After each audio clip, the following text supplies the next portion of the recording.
আসসালামু আলাইকুম সবাইকে। আজকে আমরা রান্না করব মুরগি মাংস পেঁপে দিয়ে, ডাল দিয়ে পেঁপে। এখানে আমরা প্রথমে নিয়েছি মুগ ডাল, পেঁপে, মুরগির মাংস। ওকে। আর আমরা এখানে দিব হলো লঙ্কা,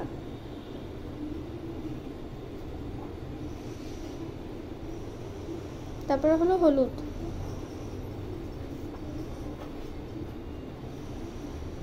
তারপরে হলো লবণ,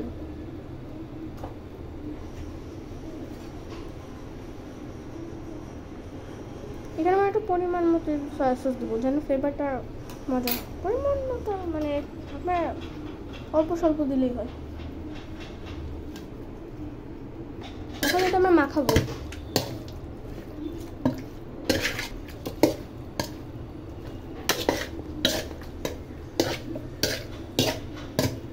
এখন এটা আমরা রেস্টে দিব। রেস্ট এই পটটা আমরা 4 পট দিয়েছি, কারণ আমরা 4 জন খাচ্ছি তো ওই জন্য। এখন আমরা ডালটা ভাজবো। এখন এখানে আমরা তেল দিব আন্দাজ মতো।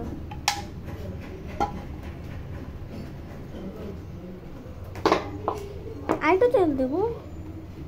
আমাদের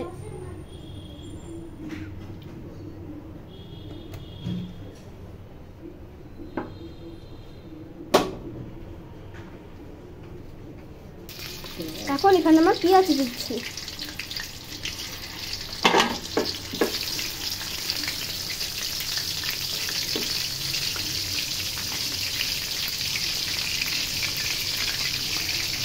দশ চামচ।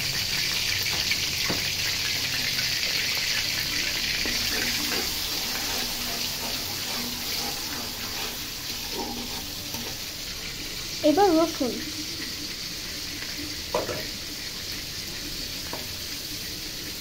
এবার আদা,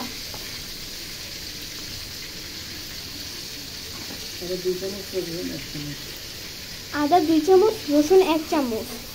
এখন এটা আমরা মিক্স করব। 1 চামচ মরিচ,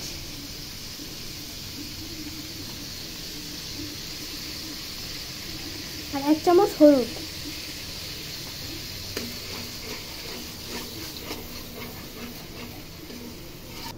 এখানে আমরা নিয়েছি লবঙ্গ, ধনিয়া গুঁড়া, এলাচি, দারচিনি, গোলমরিচ গুঁড়া, আর হলো জিরার গুঁড়া, আর হলো লবণ পরিমাণ মতো। এখন এখানে মশলাগুলো দিয়ে দেবো।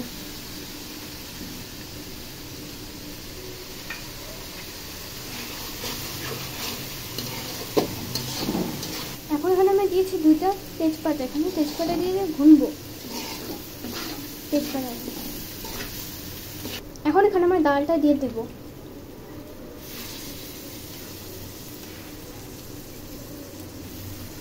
আমাদের এখানে রান্না চলছে।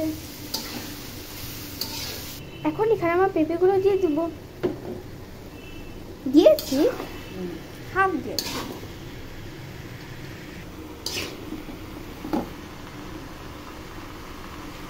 এখানে আমরা নরম হওয়ার জন্য এখানে আমরা পানি দিয়ে রাখবো, সেদ্ধ হওয়ার জন্য। পানি দিয়ে ঢেকে রাখবো সেদ্ধ হওয়ার জন্য।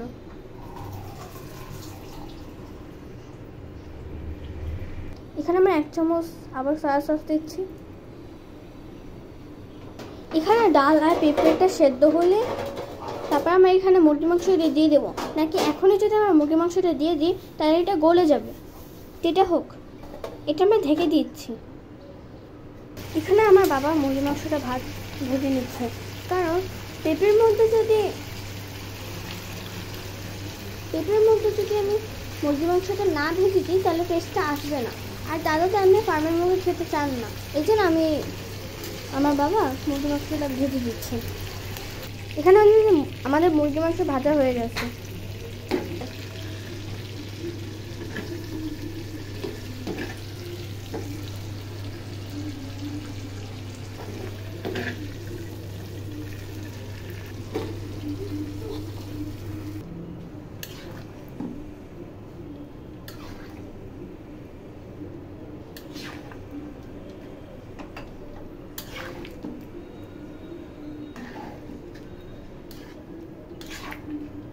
এখানে আমাদের রান্না কমপ্লিট। সবাইকে একটা কথা বলি, সেটা হচ্ছে বাচ্চারা সবজি খেতে চায় না, তো এই প্রসেসে আমি রান্না করে দেখেছি, আলহামদুলিল্লাহ আমার মেয়েরা এমনিতেও সবজি খায়, মাশাআল্লাহ ওরা যে কোনো সবজিই খায়। তারপরে একটু সবজিটা এভাবে রান্না করলে ওরা বেশ আরাম সহকারে খেয়ে ফেলবে। আমার এই সবজিটা 2 দিন হয়ে যাবে ইনশাল্লাহ। তো এই আর কি, আপনারা চেষ্টা করে দেখতে পারেন, এরকমভাবে রান্না করে বাচ্চাদেরকে দিলে হয়তো ওরা খেতেও পারে। ওকে, বাই, আসসালামু আলাইকুম। আসসালামু আলাইকুম, সবাই ভালো থাকবেন।